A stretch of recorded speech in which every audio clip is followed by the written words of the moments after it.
Welcome to Best Life 30, your 30-day journey to creating the best life possible for yourself. You can just watch this video or can sign up for free and get the bonus companion worksheets that go along with each video by checking the link down in the description below. All right, today is day 26 and we're gonna learn how to think big. You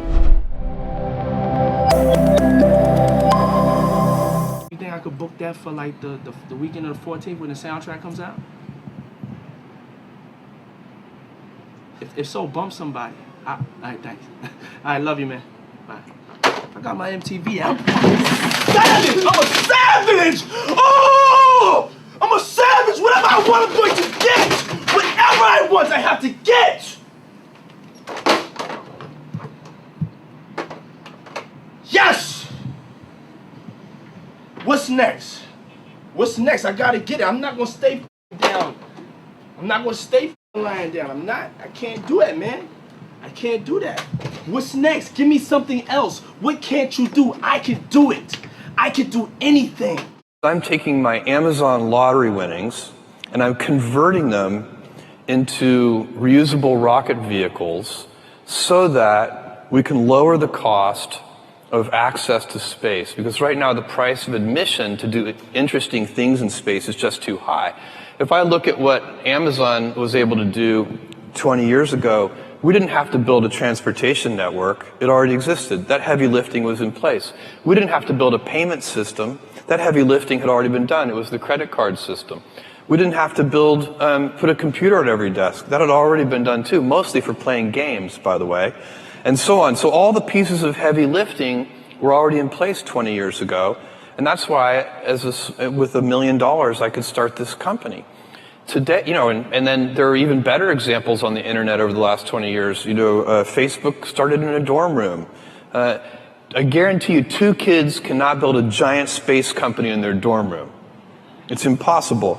But I want to create the heavy lifting infrastructure, kind of do the hard part, so that the future generation, 2 kids in a dorm room, will be able to create a giant space company. Society and folks like me put an unfair pressure on people to have a vision, right? And I think that's true. We're not all Steve Jobs and we don't all have big world-changing visions, to your point. I do believe, however, you can find a vision, right? In other words, it doesn't have to be yours. It can be someone else's. We found Martin Luther King. We found Mahatma Gandhi. We found Steve Jobs. We found Richard Branson, Elon Musk, the visionaries. And people go, I love his vision. So organize your business around that, right? You don't have to have a vision, but I do believe you have to find one. People find it in religion, You follow whatever you follow, right? You become a follower of. So you can say, I believe, and you can say theirs is yours. I believe in that. And we're organizing our company around helping to build that world. Yeah. So I don't believe you have to have one. I do believe you have to find one. Yeah, right? Exactly. And it doesn't have to always operate at a macro level. It absolutely can operate at a micro level, right? It can be the way you raise your family, the way you treat your friends. How do you come with this idea, actually? Sometimes they're pushing the human limit. You are always pushing the human limit. Why? Well, I think about what technology solution is necessary in order to achieve the particular goal, and then try to make as much progress in that direction as possible. I think being a multi-planet species and being out there among the stars is important for the long-term survival of humanity, and that's one reason, kind of like life insurance for life collectively, life as we know it. But then the part that I find personally most motivating is that it creates a sense of adventure, and it makes people excited about the future. If you consider 2 futures, one where we are forever confined to Earth until eventually something terrible happens, or another future where we are out there on many planets, maybe even going beyond the solar system, I think that second version is incredibly exciting and inspiring, and there need to be reasons to get up in the morning. Life can't just be about solving problems. Otherwise, what's the point? There's got to be things that people find inspiring and make life worth living. And I want people to understand this: dream big, but get small wins though. You know what I'm saying? You can dream big, but get the small wins. And those small, I'll never forget hearing John Elway speak once.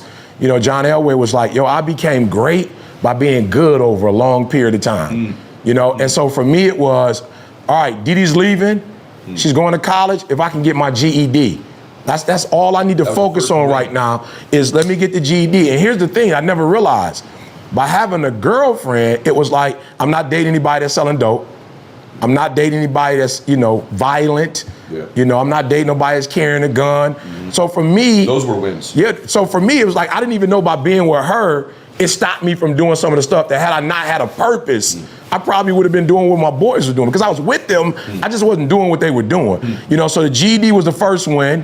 Then I ended up following her, going to college. Now, our first college was Oakwood, went to a very small school in Alabama. But then after I finished that, and I was speaking at the time, and so now universities are like, University of Cincinnati saw me, University of Louisville, Michigan State. So Michigan State came and said, hey, all these guys like you, but we want to court you. Like, we want you to come get a degree and eventually work for the university. So I'm thinking high school dropout, you know, I got a 4-year degree. I go to Michigan State, like I can make my mama proud again. I'm from Detroit. So it's U of M or it's Michigan State. And so I'm like, yo, I can reverse this thing. My little sister went to U of M. So if I go to Michigan State, my mom, that's like house money. You know what I'm saying? That's like, mom could be proud of me again. Because, you know, of course, leaving home, you know, we get into it. You know, it was a point where my mom was kind of discouraged. Like, I didn't raise you like this. You know, so to go to Michigan State, get a master's degree, it's like, yo, I can make mama proud. And then when she came to the graduation all excited, I'm like, hey, I might as well get the PhD. You know, let's just finish it up, bring her back one more time. And some of the pain that I caused her, I'm sure another degree is only gonna make her that, you know, much more. So I just say, man, start with the small wins. Spanx was profitable from the first month that I was in business. And I'm of the belief system for me in my journey to start small, think big, and scale fast. And a lot of people want to start big and think big and oftentimes get ahead of themselves. And that can end wildly successfully, but it can also cause a lot of problems. And you dilute yourself down a lot, and you know, then you have a lot of other people you're answering to. So that just was the journey that I took. You know, I mean, I started it with $5,000. I've never had any outside funding. And whatever money I made from selling Spanx, I just put back into the business. I love that. Start small, think big. What is it you're really after? And is it after are you after enough for yourself?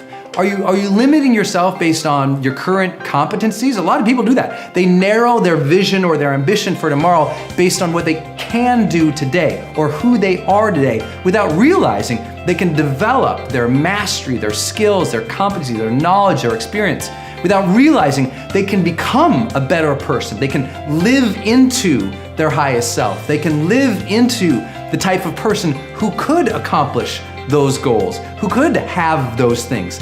So never limit your ambitions based on your current competencies. Never limit yourself today based on your current inadequacies, because those can be irrelevant tomorrow. The main thing is to have aim in life, to have your own aim, to have your own ambitions, not the ambitions somebody told you you should have or someone told you you're supposed to be after, because that's how we all get on sort of, you know, sometimes a corporate treadmill, or we get on those things where we just start trying to live a life that's not even our own because we're just going with everybody. But ambition liberates that. Your individual ambition, who you want to become, what you want to do, what you want to contribute. And the highest forms of all ambition usually come down to your creative expression, your contribution, and your connection with others. That creative expression. What is it you want to create in this world? And I mean, get your hands dirty doing, you know? Not just create some PowerPoint once in a while for some corporate thing, but something real and meaningful that you consider art for yourself, whatever that is, even if it is a PowerPoint presentation, right? But to do something that you find artistic and meaningful, that's our human drive for creative expression. Then, what about contribution? What's your ambition to give and to serve greatly for others? What do you really want to give back or give to others? What is it? And what about connection? You know, the ultimate ambition and aim to have, I think, for a lot of people is their relationships. To operate and have a love that knows no bounds. I mean, a love that is extraordinary, that is amazing. You can't improve your relationship with your family or your spouse or those that you serve, unless you have in some sense about you that desire to love or give or connect more. So today, get clear. What is it you want? And is it big enough for yourself? Not limiting yourself based off your inadequacies, your competencies, but based on what you truly desire. Last challenge, take whatever that is that you come up with and 10x it. Take it by 10 times. What would be 10 times that ambition? Not just because it's silly, I know it's kind of silly, but to take that ambition that you initially have, which is usually, what we usually want is an impulse based on who we are today. And I just challenge people, no, think bigger for yourself because you are immense, you are magnificent, you are powerful beyond your current understandings. So break through that another level. Challenge your brain to think even bigger for yourself, even if it's just as an activity to break the bounds of your current beliefs and behaviors. You deserve something extraordinary in your life, but at first, you have to want it. I think that, as you know, right now the computer industry is in the tank. Personal computers, big computers, everything. And it's difficult, it's a difficult time, but I'm sure that Henry Ford had a few bad quarters back in the 1920s. And the automobile had a sort of historical imperative. It had, the minute it was invented, a sequence of events had to happen. The same is true with the personal computer. There is a tremendous momentum behind this. And I think that this year may be a delay. This year we may look back and say, well, 1985 was a slow year, but there is such momentum behind this that it will happen. It will permeate and change forever our educational processes. And my hope, again, is that not too many generations of students will pass through before this happens. It will happen within 20 years. It probably will happen within 10 years. But it could happen within 5 years. I am going back to the United States this weekend, and then about 2 weeks from today, I'll be in the Soviet Union for the first time in Moscow, because one of my dreams has been to sell Macintoshes in the Soviet Union.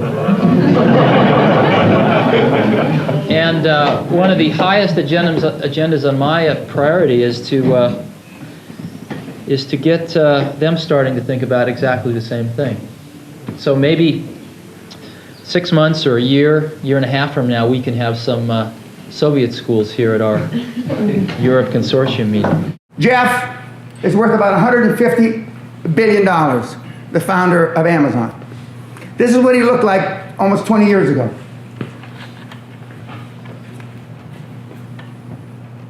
Years ago, they laughed at him. 20 years ago, he wasn't worth $20,000, let alone $150 billion. Now he's got a company, roughly speaking, around $1 trillion. A little less, maybe $150 billion less because of the sell-off in the market, etc. But they laughed at him. He had an idea. He had a dream. Like him, I had a dream about 35 years ago. I am the first person on the planet that took an option for something he did not own, public, on a major stock exchange. I'm going to say, okay, I don't own that book, right? I paid him $1. I want an option. I'll give you $5 for that book a year from now. I took an option. I took that book, not owning it, and I sold it on the New York Stock Exchange for $150 million. That's what I did. And that was the beginning of my quantum leap. To be a great leader, to inspire other people, here's what I believe in, that you must have something that is bigger than yourself in order to inspire people, in order to enroll people into your vision. Example, if you talk to your employee, you talk to your team member, and you say, hey, you know what, this is why we're doing this, so that I could make enough money so that I could retire, or so that I could build this business, so that I could be living the 10-hour work week or 12-hour work week to be a lifestyle entrepreneur. See, that doesn't inspire anybody because it's all about me, me, me, me, me. So to be a great leader, to inspire other people, you gotta have a vision that is so big, that's so compelling that other people want to be part of that. right? It's like, imagine you are the captain of this ship and you're saying, hey, this is where we're going. We're going to this island and it's going to be great. And we are going to have all these great things when we get there. And that's like, wow, you know, people look at that and say, yeah, I want to be part of that. But I want to join this journey. I want to join alongside and be alongside with you. And maybe there's some obstacles. There will always be challenges. There will be waves in the ocean, but that's okay. I want to join you and help you to fight along and be alongside with you going through this journey. So I believe very much that leader needs to think about what is your mission. Think big. My mind's still running through all the conversations I had with Arnold Schwarzenegger last night in his kitchen. Talked to him for about an hour. It's one of the greatest conversations I've ever had, and that's one of the takeaways. Think big. You know, he told me, he said he always thought big. He said, don't worry about failure so much, Ty. How far can you really fall? We're all only a few feet from the ground. And I was thinking, mentors. You know, he told me about his mentor, Reg Park, his first mentor. And I thought, that's what's wrong in the world. That's why it's so easy to feel lost. Who do we have guiding our way? You know, you got to go out and you have to find people. You have to find people who have done it before, who can shorten the path, who can keep you from failure. He told me, he said, don't fail too much. One of the reasons he doesn't procrastinate and can think big, he said, is because he at 20 years old won Mr. Olympia. So he said he got used to success and he tasted success. And so, you know, make sure you find some little wins in life. Don't always lose. It's a myth that you only want to learn from mistakes. Well, you learn from mistakes. They don't have to be yours, though. People in the modern world, with all this convenience we have, the next thing you know, all you're doing is just sitting around not accomplishing anything. You know, go out, conquer the world. Conquer your fears. Think big. That's all I could think. You know, he's a big dude, strong, but his life was big.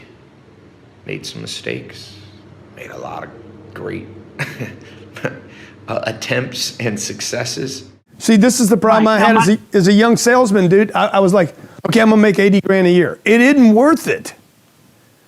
Like if I make 80 grand a year as a salesman, I'm making $7,000 a month and I live in Miami, you're not going to do, it changes nothing.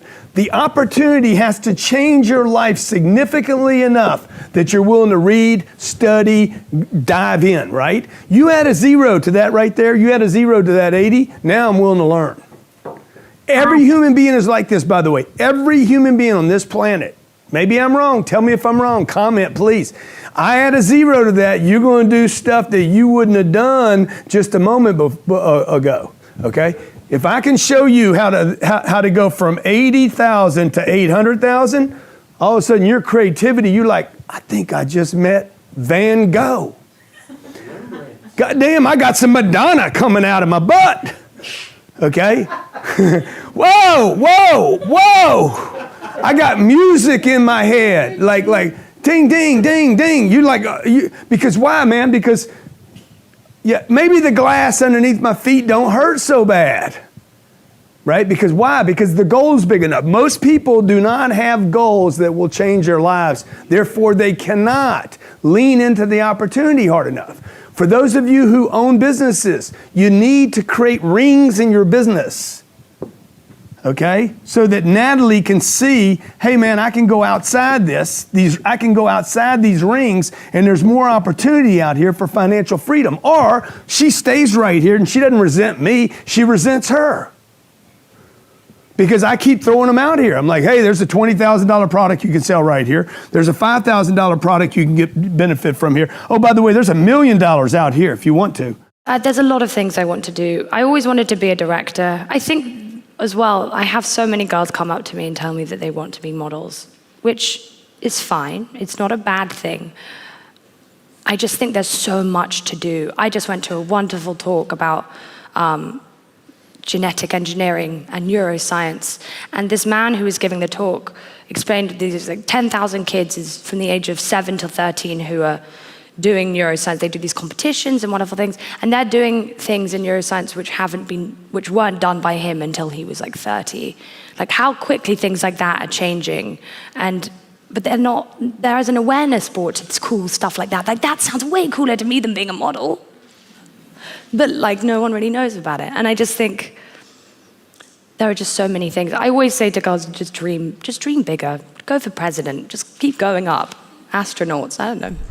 Now I've got a really special bonus clip that I think you're gonna enjoy. But before that, it's time for the best Live 30 questions of the day. It's not enough to just watch a video, you have to do something about it. So pull out your worksheets, and if you don't have the worksheets, you can get them for free using the link in the description below. Here we go. Question number 1, what is your bigger vision for yourself? Number 2, what are your limits that you need to push? And number 3, what's the champion's mindset that you need to develop? And if you're doing the Best Live 30 challenge with me, I want to celebrate you. Give me a hashtag BestLife30 down in the comments below. The secret to getting everything that you want out of life is to think big and act small. Think big. Have a huge dream. Create a vision for yourself that excites you, that you want to make happen. And then act small. Don't let the big dream be so big that it becomes so scary and you never start. Find the smallest possible way to just get started. Think big, act small. Otherwise, your dreams will stay exactly that. I recently had a guy pop into my Instagram live who was a fitness coach, and he's building his success up and doing one-on-one training in fitness and helping people get results. And he said, Evan, how do I go bigger? How do I build my brand? How do I get people to know me outside of just my pocket, my community? I said, well, you have to create content. You got to be a thought leader. You got to be an expert. I got to see you doing what you're doing. How often are you making videos? I said, well, I don't know, making them once a week. Okay, great. Dude, how often do you go to the gym? How often do you work out? How often do you care about your nutrition? I said, well, every day. Like, you have to take the same approach to your business, to making content, to being a thought leader. I said, are you in shape? And at the time he's shirtless, and then he said, yeah, I'm in shape. And he pans down and you see his abs, and then back to his face. He's got this smile on his face. It's like, I love it, man. You've put that into your daily routine. You're working out and eating right as part of your daily routine. He said, yeah, but it's so hard to go off and make videos every day. What are your clients saying to you about working out and eating properly that it's so hard? Dude, it's the same excuses. You've already figured this out in one area of your life. The problem is you're not being consistent in the other areas. That if you want to blow up and be a thought leader and get a lot of traction, attention, and views, you need to get good at the thing. You don't become great at anything doing it once a week. If you believe that you have Michael Jordan level talent at something, Michael Jordan wasn't practicing basketball once a week. You just will never get great at it. You have all of this untapped potential, all of this ability to go off and make a huge impact, but we never see it because you're doing it once a week. You just will never get good at it. You'll never get good enough at the thing if you're only doing it once a week. So he says, what do I do? Great, you put it into your routine. You already know how to do this. You just have done it for something else. All of you, you've already been consistent on something. Now make this next business goal part of your daily routine. It's thinking big and acting small. Most people think big and have this big vision of where they could go. It's amazing. I believe in your vision. I love you. I want to see you go off and crush that huge goal. I think you can do it. But then show me in your calendar where you take any action. Because most people are spending too much time just thinking, planning. You gotta actually get going and doing it. Daily, consistent, small action. One video for my friend who's running his gym now, one video is not gonna do anything. One video, one small act is not gonna do anything. It's the accumulation of the daily videos that are coming out, the daily content, the daily improvements. That's where you start to build momentum. The biggest thing that's missing from most of your ideas is momentum, because you're thinking big, but you're not acting small. So how do you get started? How do you build momentum? I'm gonna give you a 3-step process that I think will help. Step number 1 is apply the 2% difference. The 2% difference means as soon as you get a goal in mind, most things that we wanna do, most people, what we do is we think of planning. That's step number 1 for most people is planning. No, don't plan. Your first step after you come up with an idea is to act. Planning is important, it's just not your first step. Most people will plan their way to 100%, right? Plan to how I'm gonna accomplish my goal. And then they wake up tomorrow, they've lost the boldness, they lost the confidence, and they say, I'm not gonna do that. I can't do that. And there's no momentum, and then the dream dies on the table. The first step is momentum. The first step is action. The first step is figuring out the first 2%, that's it, 2%. Don't plan to 100%, instead act on the first 2%. Why is it so important? Because when you're feeling bold, when you're feeling confident, when you get that idea, it's flowing through you, right? You're in that energy zone. You wanna use that energy to build momentum. using that best energy to go into planning and then you wake up tomorrow a different person, you've lost it all.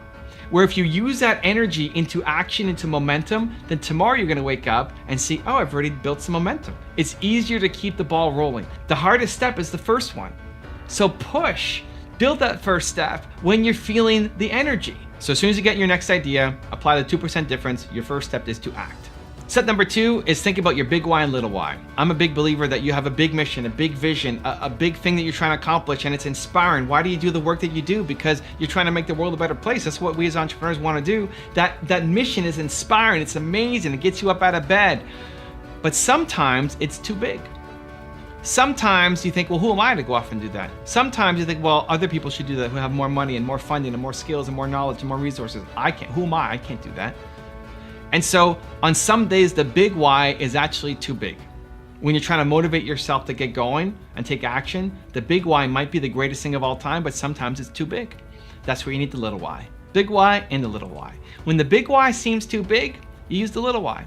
What's the little why? The little why is the small daily little comments that you get, the little pieces of feedback that you get. For me, the little why is people who read my book. I'm trying to find a copy. People who read my book. And then they message me. For people who leave comments on my YouTube channel, like you guys, who comment down below, we read them. For people who DM me on Instagram. That's the little why. It's knowing that the work that I do has an impact. Because a one-off comment doesn't mean a lot in the grand scheme of things, but I know that I hit one person. However many views this video gets, the people who comment are way less than the number of views, right? That's always the case. And sometimes the views don't make sense. I mean, the idea that I get a couple 100,000 views a day on my YouTube channel doesn't make sense. What does that even mean? I don't know. But seeing somebody comment to say, this video had a big impact on my life. Thanks to this video, I'm taking action in my business today. Like that's deep and meaningful. That's the little why. So find the little why version in your business. You may not think that you're capable of accomplishing some big thing every day, but knowing that you help one person can give you the motivation to get up and do it again tomorrow and again tomorrow and again tomorrow. Big why, little why. And step number 3 is expect to suck at the start. This is what really holds people back. You start something, you expect to be great at it, it doesn't work out, and then you quit. Why do you expect to be great at it? It's the first time you're doing it. From my buddy who called into the Instagram live show, who's shredded with his abs and is gonna make a video, his first video is gonna suck. Right? If it doesn't suck, he should have started years ago. His first video is going to suck. That's the best. And as kids, we know this. As kids, we try new things and we fail at everything. We get up, ha ha ha, laugh it off and keep going. But as adults, we try something new and then we fail and then we stop and we never do it again. Then you will never learn anything new, right? You're gonna be stuck inside your box the rest of your life. Expect to suck at the beginning. It's okay, it's normal. It doesn't mean you suck as a human. It just means you don't have the skill set yet. How do you get the skill set? You practice, you get better, you learn, you study, you put in the reps. And so whatever it is that you're trying to take on, yes, you've got this big goal, big ambitions, big dreams. I think you can get there, amazing. The first start is right now, today, what are you gonna do? And in that starting, expect nothing to happen. Expect just to suck everywhere. You're gonna make your first video, it's gonna be brutal. You're gonna write the first page of your book, you're gonna be embarrassed by it. You should be embarrassed by it, it's okay, it's great. The quality is gonna suck, the results will suck. But what you wanna tie your self-worth to is the effort, that you did it, that you got started. And if you do that every day, be proud of your effort every day, I guarantee you're gonna get results. If you wanna join the Best Life 30 Challenge, click the link right here below me. Or if you want more videos on how to think big, check the playlist right there next to me. I think you'll enjoy it.